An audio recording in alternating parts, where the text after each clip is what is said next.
बात करेंगे अपन कुछ इंपॉर्टेंट न्यूमेरिकल्स के बारे में।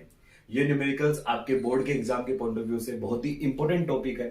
सो स्टूडेंट, इसको करने के बाद, इन न्यूमेरिकल्स को करने के बाद आपके मिरर फॉर्मूला और मैग्निफिकेशन से रिलेटेड अगर कोई भी प्रॉब्लम होगी तो वो आपकी आज क्लियर हो जाएगी। ओके स्टूडेंट, स्टार्ट करते हैं आपका फर्स्ट क्वेश्चन से। तो फर्स्ट क्वेश्चन क्या है आपका? फर्स्ट क्वेश्चन है आपका कि ए सेविंग मिरर। तो क्वेश्चन फर्स्ट क्या है आपका? A saving mirror is at 20 centimetre from face of a person. यानी कि कोई पर्सन है, वो बेसिकली जो आपका एक सेविंग मिरर है वो आपका कहां रखा गया है? At 20 centimetre from the face of a person. यानी कि एक पर्सन के फेस से 20 सेंटीमीटर दूर क्या रखा गया आपका? जो आपका सेविंग मिरर है वो रखा गया है। If the focal length of A saving mirror is 80 centimetre, तो यहां पे फोकल लेंथ कितनी दी गई है? 80 सेंटीमीटर दी गई है। Then find the distance of image from the mirror and magnification of mirror. यानी सीधी सी बात है, इस क्वेश्चन में क्या कहा गया है कि एक सेविंग मिरर है, उसको कितनी दूर रखा गया है? एक पर्सन के फेस से 20 सेंटीमीटर दूर रखा गया है। इसका मतलब यहां पे जो डिस्टेंस है आपका, तो इसका आंसर अगर अपन करें तो सबसे पहले जो डाटा है, क्योंकि अपन किसी भी न्यूमेरिकल को अगर आपको करना है तो सबसे पहली बात उसके इंपॉर्टेंट डाटा जो है वो पहले बाहर निकाल लो। आधा क्वेश्चन आपका वहीं पे ही सॉल्व हो जाएगा। कुछ बच्चे होते हैं जो क्या करते हैं, न्यूमेरिकल से बहुत डरते हैं। उनको डर लगता है कि यार मेरे से ये न्यूमेरिकल्स कैसे हो पाएंगे, ठीक है। वो क्वेश्चंस को देखते ही क्या करते हैं, वो डरने लग जाते हैं कि भाई यार ये क्वेश्चन कैसे सोल्व होगा। लेकिन बेटा यहाँ पे क्या होता है, अगर आपको ये चीज करनी आ गई, अगर आपको वहां से वैल्यूज निकालना आने लग गया, तो आप लोग कम से कम 60 से 70% क्वेश्चन जो है वो आप वहीं सोल्व कर दोगे। यानी इतना परसेंट क्वेश्चन आपका उसी समय सोल्व हो जाएगा। ठीक है जी। बस फिर उसके बाद क्या है, जो आपका इंपॉर्टेंट फॉर्मूला है बस वो वहां पे लगाना है, और उसके बाद क्या करना, आपको वैल्यूज पुट कर देनी है। पुट करने के बाद आपका आंसर निकल आएगा। तो बेसिकली क्या होगा, यहां से पहले आपको क्या निकालना है, जो वैल्यूज है यहाँ पे वो आपको यहां से उठानी है। तो पहली वैल्यू क्या आपकी कि a saving mirror is at 20 centimetre from the face of a person. पूछा क्या गया है यहाँ पे? इमेज की डिस्टेंस पूछी गई है। इसका मतलब ये जो है आपका वो क्या दिया गया है? ये दिया गया है distance of object. Distance of object. और मैंने आपको बताया था मिरर फॉर्मूला। अगर मैं मिरर फॉर्मूला लिखूं, क्योंकि एक क्वेश्चन किस पे बेस्ड है, सभी क्वेश्चन आपके मिरर फॉर्मूला पे बेस्ड है। तो मिरर फॉर्मूला क्या है? यस, सभी को याद है क्या? 1/v plus 1/u is equal to 1/f। अब देखिए भाई, यहां पे डिस्टेंस ऑफ ऑब्जेक्ट जो है वो किससे डिनोट करेंगे? u से डिनोट करेंगे। तो डिस्टेंस ऑफ ऑब्जेक्ट को कहां किससे डिनोट करेंगे? u से डिनोट करेंगे। तो u की वैल्यू कितनी होगी यहां पे? 20 सेंटीमीटर। 20 सेंटीमीटर। अब देखिए बेटा, जो सेविंग मिरर है उसमें अपन किस मिरर का यूज करते हैं? तो याद रखना, सेविंग मिरर में अपन यूज करते हैं कॉनकेव मिरर। क्या यूज करते हैं अपन? Concave mirror. और अगर अपन बात करें according to Cartesian sign convention के अकॉर्डिंग, तो यहां पे क्या होगा, इसकी जो वैल्यू है वो नेगेटिव आएगी कि पॉजिटिव आएगी? अगर वो अपन देखेंगे तो भाई जैसे ये आपका क्या है, ये आपका कॉनकेव मिरर है। ये क्या आपका? Concave mirror. और इसके सेंटर से क्या जा रही है? आपकी प्रिंसिपल एक्सिस जा रही है। तो मैंने आपको पहले भी बताया था कि अगर प्रिंसिपल एक्सिस के ऊपर ऑब्जेक्ट रखा है तो उसकी जो हाइट है वो क्या होगी आपकी? तो हाइट को अपन क्या किस में मेजर करते हैं? पॉजिटिव। और अगर नीचे है तो उसकी हाइट क्या होगी? नेगेटिव। अगर दूरी की बात की जाए तो अगर कोई ऑब्जेक्ट आपका वो इस तरफ है तो मिरर के इस तरफ वाली वैल्यू क्या आएगी? नेगेटिव आएगी। किसके लिए? किसके लिए आएगी? डिस्टेंस के लिए ये वैल्यू आएगी। तो अगर आपका मिरर के इस तरफ है तो इसकी वैल्यू क्या होगी? नेगेटिव। और अगर मिरर के इस तरफ है तो उसकी वैल्यू क्या आएगी? पॉजिटिव आएगी। लेकिन यहां पे तो क्या है, कॉनकेव मिरर है। और कॉनकेव मिरर हो चाहे कॉन्वेक्स मिरर हो, ऑब्जेक्ट किस तरफ रखा जाएगा? इस तरफ। इसका मतलब इसकी वैल्यू क्या होगी? नेगेटिव। तो लगा दो नेगेटिव साइन। तो यहां पे नेगेटिव साइन आ गया। इसीलिए मैंने कहा था पहले वाले वीडियो में भी कि ये चीज बहुत ही इंपॉर्टेंट है। अगर आपको ये चीज आ जाती है तो आपको न्यूमेरिकल्स में किसी भी तरीके की प्रॉब्लम नहीं आएगी साइन से रिलेटेड। ओके जी। तो मैंने यहाँ पे -20 क्यों रखा? क्योंकि ये ऑब्जेक्ट क्या है आपका? मिरर के इस तरफ है। इसीलिए क्या होगा आपका जो ऑब्जेक्ट है उसका साइन कैसा आया? माइनस। ठीक है जी। अब अपन बात करते हैं दूसरा जो आपको दी गई वैल्यू वो किसकी दी गई है, फोकल लेंथ की। दूसरी वैल्यू किसकी है, फोकल लेंथ की। तो फोकल लेंथ को अपन किससे डिनोट करते हैं, एफ से। अब देखिए एफ से अपन ने फोकल लेंथ को डिनोट किया है। अब यहां पे जो फोकल लेंथ की जो वैल्यू है वो कितनी है, 80 सेंटीमीटर। कितनी वैल्यू है आपकी, 80 सेंटीमीटर। किसके अंदर है, कॉनकेव मिरर है, तो फोकल लेंथ भी किस तरफ आएगी, इस तरफ आएगी। इसका मतलब इसकी वैल्यू क्या होगी आपकी, नेगेटिव, यानी इसका साइन भी कैसा आएगा, नेगेटिव आएगा। ठीक है जी। तो अब बात करते हैं, पूछा क्या गया अपन को, पूछा गया है इमेज का डिस्टेंस पूछा गया है, इसके साथ आपका क्या पूछा गया है, मैग्निफिकेशन पूछा गया है। तो आपको क्या निकालना है, एक तो इमेज की दूरी निकालनी है, इमेज का डिस्टेंस निकालना है, और इसके साथ आपको मैग्निफिकेशन निकालना है। ठीक है जी, चलो करते हैं। 1/v plus 1/u is equal to 1/f। ये क्या है आपका मिरर फॉर्मूला। क्या रखनी है आपको, वैल्यूज पुट करनी है, कर दो भाई वैल्यूज। तो 1/v ये तो आपको पूछा गया है। u की वैल्यू क्या है आपकी, तो बेसिकली अपन क्या करते हैं 1/u को इस तरफ ले जाते हैं। ठीक है, तो यहां से ना करके मैं इसको थोड़ा यहां पे आपको करके दिखा देता हूं। ठीक है, यहाँ पर क्या है, ये तो आपका हो गया मिरर फॉर्मूला। ठीक है, तो देखिए अब 1/v, क्योंकि अपन को क्या करना है, v की वैल्यू को कैलकुलेट करना है। तो भाई यहां पे 1/f माइनस 1/u। माइनस क्यों हुआ, क्योंकि ये जो प्लस का था वो इस तरफ गया, तो किस में हो जाएगा, कन्वर्ट आपका माइनस में हो जाएगा। इसके बाद अपन क्या करेंगे कि 1/v इज इक्वल टू, अब फोकल लेंथ और जो ऑब्जेक्ट का जो डिस्टेंस है उसकी अपन वैल्यू लिख देंगे। तो यहां पे फोकल लेंथ की वैल्यू कितनी है, 1 माइनस का 80 माइनस 1 अपॉन यू की कितनी वैल्यू है, माइनस का 20। ठीक है जी, तो 1/v is equal to 1 minus का 80। ये माइनस क्या हो गया, प्लस 1 अपॉन 20। ठीक है, v इज इक्वल टू, तो यहां पे क्या होगा आपका माइनस का, तो ये माइनस का 1 प्लस का 24 जा कितना हो गया आपका 20 का 80, 24 जा 80, 4 1 कितना हो गया 4। तो ये प्लस का 4 माइनस का 1 तो कितना हो जाएगा आपका माइनस का 3 अपॉन 80। क्या हो गया आपका माइनस का 3, सॉरी माइनस का नहीं आएगा प्लस का आएगा। क्यों आएगा, क्योंकि +4 से अपन ने -1 को क्या किया है, अपन ने माइनस किया है। तो ये क्या हो जाएगा 3 अपॉन 80। तो v की वैल्यू क्या आ जाएगी, ये ऊपर चला जाएगा 80 अपॉन 3, तो काट दो इसको, 3 6 80। ठीक है, तो ये वापस हो गया, तो 26.6 जो है वो इसकी वैल्यू आ जाएगी। किसमें आएगी, पॉजिटिव में आएगी। इसका मतलब v की वैल्यू अगर पॉजिटिव में है तो इसका मतलब इमेज कहां बनेगी, तो इमेज जो है वो आपकी बनेगी बिहाइंड द मिरर। कहां बनेगी, बिहाइंड द मिरर। क्यों बनेगी वही बिहाइंड द मिरर, रीजन क्या है बिहाइंड द मिरर बनने का, क्योंकि यहां पे आपको कौन सा साइन दिख रहा है, पॉजिटिव साइन दिख रहा है। और मैंने आपको बताया था डिस्टेंस के लिए अपन क्या करते हैं, अगर मिरर के इस तरफ है तो क्या आएगी आपकी डिस्टेंस नेगेटिव, मिरर के इस तरफ है तो डिस्टेंस क्या आएगा पॉजिटिव। तो इसका मतलब पॉजिटिव आ रहा है, इसका मतलब जो इमेज है वो कहां बन रही है आपकी इस तरफ बनेगी। ठीक है जी, तो ये आपका हो गया कि जो इमेज है वो कैसी बनती है, बिहाइंड द मिरर बनेगी। ठीक है, बिहाइंड द मिरर बन रही है तो सीधी सी बात है वर्चुअल इरेक्ट बनेगी। अब बात करते हैं अपन मैग्निफिकेशन की, किसकी बात करते हैं, मैग्निफिकेशन की। तो देखिए बच्चों मैग्निफिकेशन जो है उसका फॉर्मूला होता है m is equal to h dash by h is equal to minus v upon u. तो ये इसका फॉर्मूला होता है।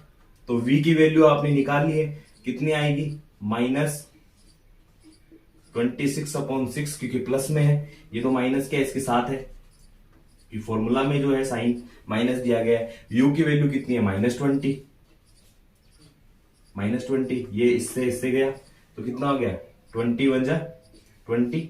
ठीक है, ओके 6 तो 1 पॉइंट कितना हो जाएगा आपका 23 जा 60, 23 जा 60। तो ये क्या आ गया, m की जो वैल्यू है वो क्या आ जाएगी प्लस का 1.33। तो ये इसकी वैल्यू आ जाएगी। तो अगर m पॉजिटिव है, अगर m क्या है आपका पॉजिटिव, तो मैंने पिछली वीडियो के अंदर आपको कुछ जनरल रूल्स बताए थे मैग्निफिकेशन के लिए कि अगर आपका मैग्निफिकेशन क्या है पॉजिटिव है तो आपकी इमेज कैसी बनेगी, तो आपकी इमेज जो है वो कैसी बनेगी, वर्चुअल एंड इरेक्ट। तो इस तरीके से अपन ने क्या किया, मैग्निफिकेशन को निकाल कर यानी कि मैग्निफिकेशन को सोल्व करके अपन क्या बता सकते हैं, इमेज की जो नेचर है कि इमेज कैसी बनेगी वो भी अपन पता कर सकते हैं। वो भी किसके कारण पता करेंगे, इसके साइन के कारण अपन पता कर सकते हैं, क्योंकि m पॉजिटिव है तो अगर पॉजिटिव होगा तो क्या होगा, आपकी इमेज जो है वो वर्चुअल और इरेक्ट बनेगी। कैसी बनेगी आपकी इमेज, वर्चुअल इरेक्ट बनेगी। और इसके साथ साथ वर्चुअल इरेक्ट के साथ साथ कैसी बनेगी आपकी, बेसिकली जो मैग्नीफाइड भी बनती है। बिकॉज क्यों बनेगी भाई, क्योंकि आपकी मिरर के इस तरफ बन रही है तो ये क्या होगी, हाईली मैग्नीफाइड बनेगी। कॉनकेव मिरर में जो मिरर के इस तरफ बनता है, जो इमेज इस तरफ बनती है वो काफी ऑब्जेक्ट से काफी बड़ी बनती है। तो ये आपका पहला क्वेश्चन होता है, ठीक है। तो बच्चों इस तरीके से आप ये क्वेश्चन सोल्व कर सकते हैं और कम से कम बेसिकली जो चाहे सीबीएसई बोर्ड है, चाहे आपकी आरबीएसई बोर्ड है, चाहे आपका आईसीएसई बोर्ड हो, इन तीनों में ही आपके ये न्यूमेरिकल्स पूछे जाते हैं। आरबीएसई में खासकर यहां से कम जो आपका लॉन्ग क्वेश्चन होते हैं, जो आपके लॉन्ग क्वेश्चन होते हैं, लॉन्ग क्वेश्चन में कम से कम आपका 2 नंबर का एक क्वेश्चन जरूर पूछा जाता है। तो स्टूडेंट इसको अच्छे से करना, और इसको अच्छे से करने के बाद आपको क्या होगा, एक कॉन्फिडेंस आ जाएगा कि आप अदर जो क्वेश्चन है वो भी आप सोल्व कर सकते हैं। देखिए अभी अपन एक सेकंड क्वेश्चन और निकालेंगे, उससे आपको ज्यादा थोड़ा और कॉन्फिडेंस आपका बिल्डअप हो जाएगा। और आपका क्वेश्चन है, focal length of a convex mirror is 30 centimeter. If the virtual image of an object is at 20 centimeter distance, then find the distance of object from mirror. तो अपने को इसमें क्या पूछा है, अपने को इसमें सिर्फ पूछा है कि भाई आपको क्या करना है, आपको ऑब्जेक्ट का डिस्टेंस जो है वो पता करना है कि मिरर से ऑब्जेक्ट का डिस्टेंस कितना है। दे क्या रखा आपको, इमेज का डिस्टेंस आपको दे दिया, और साथ में क्या दे रखा आपको, बेसिकली जो if the virtual image of an object is at 20 centimetre, तो आपको फोकल लेंथ भी दे दिया गया है और इमेज का डिस्टेंस भी दे दिया गया है। और आपको निकालना क्या है, आपको निकालना सिर्फ क्या है, ओनली फॉर क्या निकालना, आपको ऑब्जेक्ट का डिस्टेंस निकालना है। तो चलो देख लेते हैं एक बार, ऑब्जेक्ट का डिस्टेंस निकाल के देख लेते हैं। तो भाई देखो, so student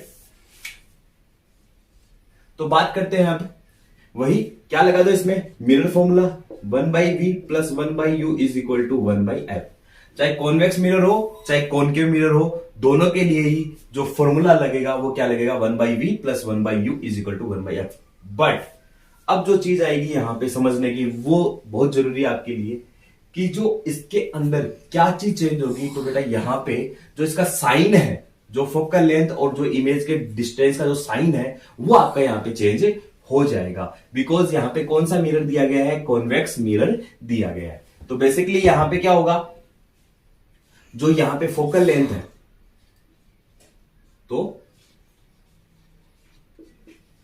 focal length f is equal to, focal length कितनी दी है, 30 सेंटीमीटर। कितना दे रखा है, 30 सेंटीमीटर। तो फोकल लेंथ 30 सेंटीमीटर है, तो माइनस में आएगी कि प्लस में आएगी, चलो वो भी बता देते हैं, माइनस में आएगी प्लस में। ये क्या है आपका कॉनकेव मिरर है, नहीं अभी तक मिरर बना ही नहीं है, अब बनेगा। ये कौन सा मिरर बना सर जी, ये तो कौन सा बन गया है, ये तो कॉन्वेक्स मिरर बन गया। चलो भाई ये क्या है आपका कॉन्वेक्स मिरर, बात ही कॉन्वेक्स मिरर की चल रही है। तो भाई कॉन्वेक्स मिरर में क्या कहा गया, इसमें क्या बोल रहा है कि फोकल लेंथ के लिए अपन बात करेंगे यहाँ पे कि फोकल लेंथ आपकी पॉजिटिव होगी कि नेगेटिव होगी। तो चलो देख लेते हैं, ये पैरेलल रेज आई, ये क्या हो गई आपकी डिस्पर्स हो गई, ये पैरेलल रेज आई और ये डिस्पर्स हो गई। जहां पे मिलती है वहां पे क्या होगा, फोकस। तो इसको पीछे की तरफ बढ़ाते हैं, ठीक है, इसको भी साथ में मिलाते हैं। ये क्या हो गया, जहां पर मिली, कौन से पॉइंट पे मिलेगी, फोकस पे मिलेगी। क्योंकि अपन ने पढ़ रखा है कि जब भी कोई पैरेलल रेज, किसके पैरेलल, प्रिंसिपल एक्सिस के पैरेलल जो इंसिडेंट रेज होती है वो आफ्टर रिफ्लेक्शन क्या होगी, फोकस से पास होती हुई जाएगी। लेकिन यहां पे क्या हो जाती है, डिस्पर्स हो जाती है, सॉरी ये यहां पे क्या हो जाएगी, आपकी डाइवर्स हो जाएगी। बेसिकली क्या होगा, यहां से जो आपकी जो रेज है जो आपकी रिफ्लेक्टिंग रेज है वो ऊपर की तरफ चली जाएगी, लेकिन हाँ ये क्या होगी, बेसिकली ये मिरर के पीछे क्या होगी, आपकी फोकस पे क्या करती है, मीट करती है। लेकिन ये रियल में मीट नहीं करती, अभी भी बता रहा हूं, ये रियल में मीट नहीं करती। ये क्या होता है, ये अपन इसको मीट करवाते हैं। अपन को ऐसा लगता है कि भाई हाँ ये मिरर के पीछे क्या आ रही है, फोकस पे मीट कर रही है, लेकिन इस बात को छोड़ते हैं, जो मेन मुद्दा है वो पकड़ते हैं। क्या है मेन मुद्दा, अपन को निकालना है फोकल लेंथ का साइन क्या होगा। तो बेटा देखिए, फोकल लेंथ क्या है, पोल से फोकस का जो डिस्टेंस होता है, यानी कि पोल से फोकस की जो दूरी है, यानी ये पोल है और ये क्या है, फोकस है, तो इस दोनों के बीच का जो डिस्टेंस है उसे अपन क्या बोल रहे हैं, फोकल लेंथ बोलते हैं। तो बेटा यहां पे क्या है, आपका जो ये डिस्टेंस है इन दोनों के बीच का, इसे अपन क्या बोल रहे हैं, फोकल लेंथ। मैंने आपको बताया था किसके अकॉर्डिंग, जो लॉज के अकॉर्डिंग, कि भाई जो साइन कन्वेंशन है वो क्या बोलता है कि मिरर के अगर इस तरफ कोई ऑब्जेक्ट है या मिरर के इस तरफ अगर फोकल लेंथ है, या मान लो जो ऑब्जेक्ट रखा हुआ है उसका डिस्टेंस होगा या फोकल लेंथ होगी, तो मिरर के जो इस तरफ होगा वो क्या आएगा, आपका नेगेटिव, और मिरर के अगर इस तरफ है तो वो अपन कैलकुलेट करेंगे पॉजिटिव में। तो यहां पे तो कॉन्वेक्स मिरर की बात की जा रही है, तो कॉन्वेक्स मिरर में फोकल लेंथ इस तरफ है या इस तरफ है, तो भाई हाँ कॉन्वेक्स मिरर में जो फोकल लेंथ है वो इस तरफ है, यानी कि मिरर के इस तरफ है। इसका मतलब क्या होगा, इसका मतलब कि फोकल लेंथ जो होगी वो पॉजिटिव में आएगी। इसका मतलब जो साइन है यहां पे वो क्या होगा, पॉजिटिव होगा। अगर ये कॉन्केव मिरर होता तो आपका जो फोकस, जो फोकल लेंथ थी वो किस तरफ आती, आपकी इस तरफ आती। इसका मतलब मिरर के इस तरफ है, तो मिरर के अगर इस तरफ है तो यहां पे फोकल लेंथ होती नेगेटिव के अंदर। तो यहां पे ये आपको थोड़ा दिमाग में रखने की जरूरत है कि भाई कब साइन पॉजिटिव होगा और कब साइन नेगेटिव होगा। तो ये क्या आपका फोकल लेंथ प्लस 30 सेंटीमीटर। अब बात करते हैं इमेज की। तो इमेज जो है वो कैसी है, वर्चुअल है। देखो यहां पे ध्यान देना, यहां पे क्या है, इमेज वर्चुअल। और वर्चुअल इमेज कहां बनती है, वर्चुअल इमेज हमेशा बेसिकली कहां बनेगी, मिरर के इस तरफ बनेगी। तो बेटा अगर ये क्या बन रही है, आपकी इमेज भी किस तरफ बन रही है, इमेज भी आपकी इस तरफ बन रही है, तो ये पार्ट कौन सा हो जाएगा, पॉजिटिव। इसका मतलब ये वैल्यू भी क्या आएगी, तो इमेज जो है उसका भी साइन कैसा होगा, पॉजिटिव 20 सेंटीमीटर। ऑब्जेक्ट का डिस्टेंस अपन को पता करना है, तो आधा क्वेश्चन तो यही सोल्व हो गया। अब तो क्या करना है, वैल्यू को पुट करना है। ठीक है जी, तो 1/v plus 1/u is equal to 1/f। तो ठीक है, तो इसको अपन यहां पे करते हैं 1/ इधर यहां कर देते हैं इसको। ठीक है, देखिए ये आपका मिरर फॉर्मूला है, ये आपका क्या है, मिरर फॉर्मूला। ठीक है, तो इसके अंदर अपन को ये वैल्यू पुट करनी है, कर दो put. 1/v plus 1/u is equal to 1/f। तो क्या हो जाएगा आपका, v आपको दिया गया है तो भाई क्या कर दो, 1/u is equal to 1/f minus 1/v। तो 1/u is equal to, values रखो, क्या है 1/f है प्लस का 30 माइनस v भी क्या है प्लस का 20। ठीक है, तो 1/u हो जाएगा आपका, कितना हो जाएगा, एलसीएम कितना आ जाएगा इसका 60। तो 32 जा 60, 2 बन जाए 2, 23 जा 60, 23 जा 60, तो 3 बन जा 3 इज इक्वल टू माइनस का 3 प्लस का 2 कितना हो गया, माइनस का 1। तो 1/60 माइनस का 1/60। तो यहां पे 1/u कितना आया, माइनस का 1/60। तो u कितना आ जाएगा आपका, माइनस का 60। तो ये क्या हो गया, आपकी u की वैल्यू निकल के आ गई। तो इसका मतलब आपका जो u है वो कितना दूर है, तो वो आपका -60 सेंटीमीटर आपका दूर होगा। यानी ऑब्जेक्ट जो है वो मिरर से कितना दूर है, -60 सेंटीमीटर होगा। ठीक है जी, तो ये आपका आंसर निकल के आ गया। अब u की वैल्यू क्या है, -60 है। इसका मतलब मिरर के किस तरफ है, तो ये ऑब्जेक्ट किस तरफ होगा, मिरर के इस तरफ होगा, क्योंकि डिस्टेंस क्या होता है, नेगेटिव में आता है। अपन को सिर्फ पूछा है कि ऑब्जेक्ट का डिस्टेंस क्या होगा, तो ऑब्जेक्ट का डिस्टेंस क्या आ गया आपका, -60 सेंटीमीटर आ गया है। ओके स्टूडेंट, तो देखो कितना इजी था। ठीक है, अगर आपको साइन कन्वेंशन आता है तो ये जो न्यूमेरिकल्स आपके लिए बहुत ही इजी हो जाएंगे। ठीक है जी। अगर साइन कन्वेंशन आपको आता है कि अगर कॉनकेव मिरर है तब आपके जो फोकल लेंथ है उसका साइन क्या होगा, ऑब्जेक्ट के लिए साइन क्या होगा, इमेज के लिए साइन क्या होगा। और इसके साथ अगर आपका कॉन्वेक्स मिरर हो तब आपका साइन जो होते हैं, यानी साइन का मतलब पॉजिटिव होगा या नेगेटिव होगा। तो अगर आपको ये पता है तो आप लोग न्यूमेरिकल्स इजीली आप लोग सॉल्व कर सकते हो। ठीक है जी, ये सेकंड क्वेश्चन था। अब बात करते हैं थर्ड क्वेश्चन की। तो जितने ज्यादा क्वेश्चन करोगे ना उतने ज्यादा आपका कॉन्सेप्ट इतना ही अच्छा क्लियर होगा। अगर आप क्वेश्चन नहीं करते हो तो बेटा चाहे आप किसी भी एग्जाम्स को दे लेना, उसके अंदर जितनी ज्यादा प्रैक्टिस करोगे, आगे आने वाले टाइम में अगर कोई बच्चा क्या लेता है, साइंस लेता है, तो उसमें बेसिकली जो नीट जेई की जो एग्जाम्स है उसमें अगर आप लोग ज्यादा से ज्यादा प्रैक्टिस नहीं करोगे तो आपका कॉन्सेप्ट कभी भी क्लियर नहीं होगा। चाहे आप कितना भी पढ़ चुके हो लेकिन आपका कॉन्सेप्ट कभी भी क्लियर नहीं होगा। कॉन्सेप्ट बिल्डअप होता है जब तक आप लोग क्या नहीं करोगे, प्रैक्टिस नहीं करोगे। अगर प्रैक्टिस करते हो तब तो आपका कॉन्सेप्ट बिल्डअप होगा, प्रैक्टिस नहीं करते हो तो आपका कॉन्सेप्ट बिल्डअप नहीं होगा। आपको लगता रहेगा कि यार नहीं मेरे को नहीं आता।